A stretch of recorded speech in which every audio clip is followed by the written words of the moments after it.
नमस्कार, खबरों की खबर में आपका स्वागत है। आर्यन खान ड्रग केस के मामले के बाद से महाराष्ट्र की राजनीति में जो उठापटक हो रही थी, उसका क्लाइमेक्स अब बड़ा नजदीक आता चला जा रहा है। ऐसा मैं इसलिए कह रहा हूं कि अब तक इस अघाड़ी सरकार की तरफ से नवाब मलिक बैटिंग कर रहे थे, लेकिन कुछ खास नहीं कर पाए। इसलिए अघाड़ी सरकार के सबसे बड़े नेता, जिनको कहते हैं अघाड़ी वाले कि भीष्म पितामह है इस सरकार के, शरद पवार को आज सामने आना पड़ा। और आए ही नहीं, उन्होंने सीधे सीधे प्रधानमंत्री मोदी की सरकार और भारतीय जनता पार्टी को धमकी दे डाली है कि चुन चुन के बदला लिया जाएगा।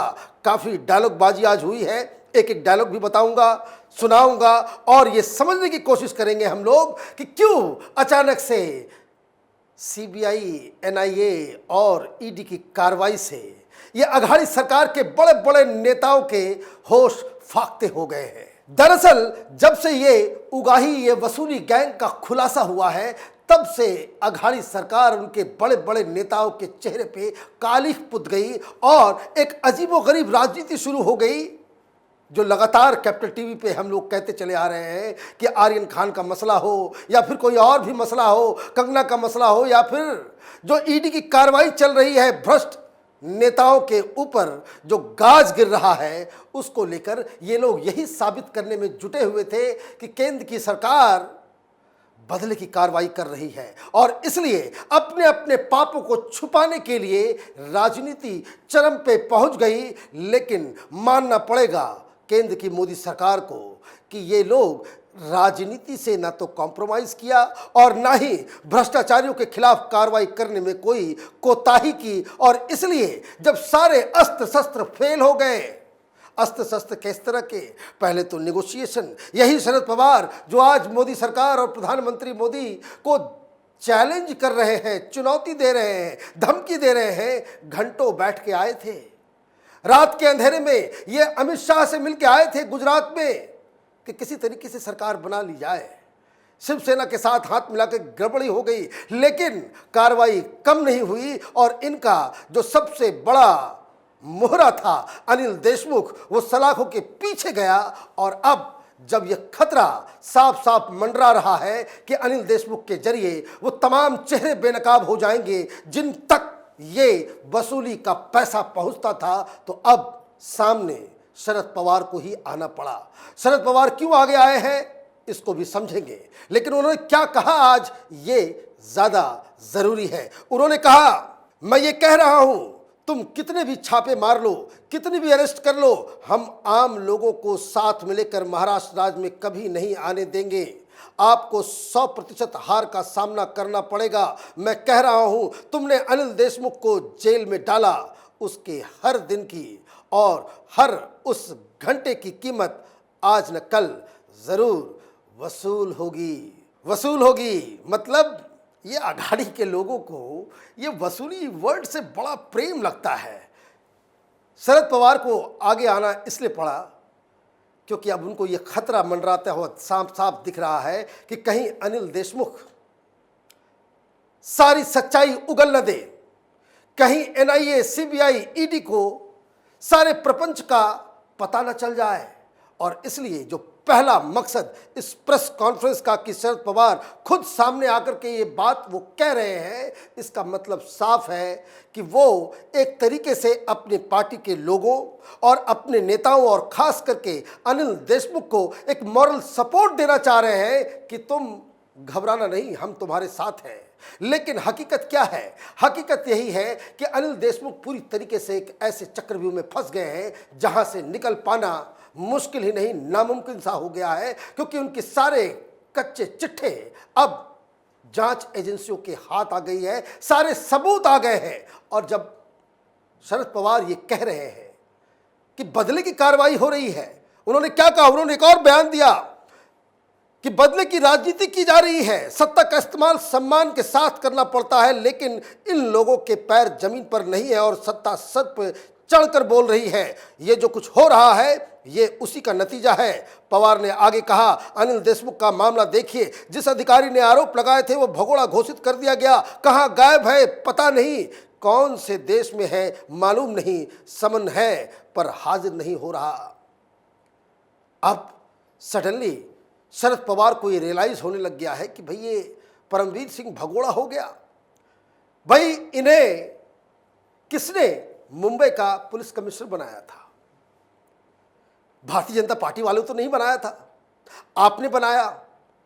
इसका इस्तेमाल अलग अलग केसेस में, अर्नब गोस्वामी का केस हो या कोई और भी केस हो, उसमें परमवीर सिंह का इस्तेमाल कौन लोग कर रहे थे?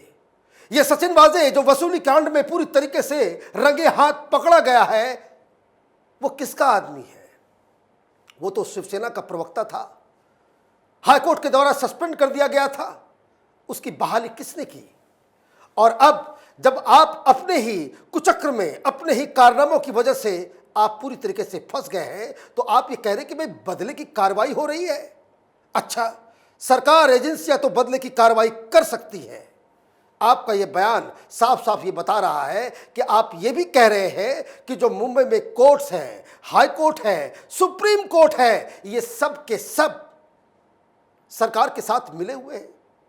सुप्रीम कोर्ट की तरफ से भी बदले की कार्रवाई हो रही है, क्योंकि जिसे आप इनोसेंट बता रहे हो, यह तीसरा प्रेस कॉन्फ्रेंस है अनिल देशमुख को इनोसेंट साबित करने के लिए शरद पवार के द्वारा। 2 दिल्ली में किए गए थे, एक मुंबई में आज किया गया, और सुप्रीम कोर्ट का फैसला आज ही आया है। रिलीफ मांगने पहुंचे थे सुप्रीम कोर्ट में, यही सारी दलीलें दी जा रही थी। सुप्रीम कोर्ट ने कहा कि कोई दलील नहीं सुनी जाएगी, आपको कोई राहत नहीं दी जाएगी, क्योंकि सबूतों का हिमालय पर्वत एजेंसियों के सामने पूरी तरीके से खड़ा नजर आ रहा है। आपकी 27 फर्जी कंपनियां, उसके सारे कागजात, पैसे के लेन देन, आपके द्वारा सरकार में जमा की गई सारी दस्तावेज, ये सब जांच एजेंसियों के पास है। और आप ये कह रहे हो कि ये जो कार्रवाई हो रही है ये बदले की कार्रवाई है। तो इस बदले की कार्रवाई में क्या मुंबई के हाईकोर्ट भी, क्योंकि ये तो लगातार हाईकोर्ट का दरवाजा खटखटा रहे थे, 5 महीने से समन को नजरअंदाज कर रहे थे, उन्हें जांच के लिए बुलाया जा रहा था, वो आते नहीं थे। तो जब कोर्ट ने भी फैसला सुना दिया, कोर्ट से भी आपको रिलीफ नहीं मिली, तब आप ये कह रहे हो कि ये सारी चीजें अब ये क्यों हो रहा है? अचानक से केंद्र को क्यों निशाना लगाया जा रहा है? क्योंकि ये सरकार के दिन बहुत जल्दी खत्म होने वाले हैं। शिवसेना की तरफ से कोई बयान नहीं आ रहा अनिल देशमुख को लेकर। कांग्रेस पार्टी कुछ नहीं कह रही। कांग्रेस पार्टी तो ये कह रही है कि हम अकेले ही जाएंगे। और तो और बाला साहब की पुण्यतिथि थी। राहुल गांधी तो हर वक्त हर चीज पे वो ट्वीट किया करते हैं। कांग्रेस का कोई भी लीडर हिंदू हृदय सम्राट बाला साहब ठाकरे के प्रति एक शब्द नहीं लिख पाया। क्यों नहीं? ये विरोधाभास से जो घिरी हुई है जो सरकार है, ये आपस में अब क्रैक्स सामने आने लग गए हैं। कोई भी पार्टी, चाहे वो शिवसेना हो या कांग्रेस पार्टी हो, ये अनिल देशमुख के वसूली कांड का ठीकरा अपने सर नहीं लेना चाहता। और इसलिए जब एनसीपी अकेली पड़ती हुई नजर आ रही है, तो बैटिंग करने के लिए शरद पवार को आगे कर दिया गया। और बड़ा इंटरेस्टिंग बात इन्होंने कही कि परमवीर सिंह तो गायब हो गया। भाई सरकार आपके इशारे पे, शरद पवार के इशारे पे सरकार चलती है।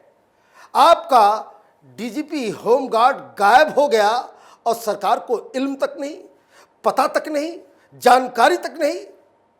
तो इसकी जवाबदेही किसकी है? आपका अधिकारी, आपका मंत्री अचानक से गायब हो जाता है, उसकी जानकारी आपके पास नहीं होगी तो फिर किसके पास होगी? क्यों गायब हो रहा है?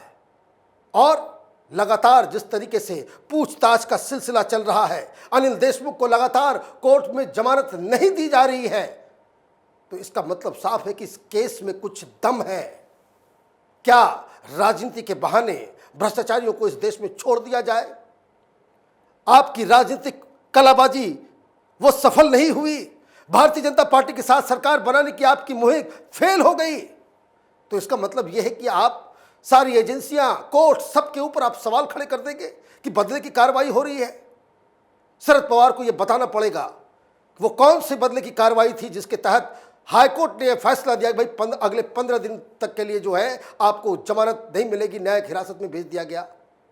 कोर्ट के आदेश से वो ईडी की हिरासत में है, कोर्ट के आदेश से वो जेल के अंदर बैठे हुए हैं। कोर्ट के आदेश से ही उनको घर का खाना नहीं मिल रहा। ये भारतीय जनता पार्टी का फैसला नहीं है, केंद्र की सरकार की एजेंसियों का फैसला नहीं है, ये ऑनरेबल हाई कोर्ट का फैसला है। और जब नेता कोर्ट के फैसलों के ऊपर ही सवाल खड़े करने लग जाए तो समझिए कि राजनीति कोई बहुत ही गलत दिशा में उनके लिए जा रही है, जिसका अंजाम बुरा होने वाला है। और क्या हो सकता है, होगा वही जो पहले से तय है। ये कह रहे हैं कि महाराष्ट्र के लोगों के साथ मिलके ये कभी भारतीय जनता पार्टी को जीतने नहीं देंगे। अच्छी बात है, हर पॉलिटिकल पार्टी का ये ख्वाब होना चाहिए कि जनता उनके साथ हो, लेकिन जो आपके कर्म हैं, जिस हिसाब से ये सरकार चल रही है, जनता तो दूर, आपके कार्यकर्ता और समर्थक भी आपसे नजरें छुपा के भाग रहे हैं। ये दिक्कत कांग्रेस पार्टी को भी हो रही है, ये दिक्कत एनसीपी को भी हो रही है, और ये दिक्कत सबसे ज़्यादा शिवसेना को हो रही है। और इसलिए सब लोग, राजनीति में कोई दोस्त कोई दुश्मन नहीं होता, सब अपनी अपनी गर्दन बचाने के चक्कर में राजनीति में अपना दांव पेच लड़ाते हैं और उसी हिसाब से रणनीति बनाते हैं। और ऐसा लग रहा है कि वहाँ बीएमसी चुनाव से पहले ये जो भानुमति का जो कुनबा है वो बिखरने वाला है। आप देखते रहिए कैपिटल टीवी, हमारे वीडियोस को लाइक कीजिए, शेयर कीजिए और हमारे चैनल को सब्सक्राइब कीजिए। धन्यवाद।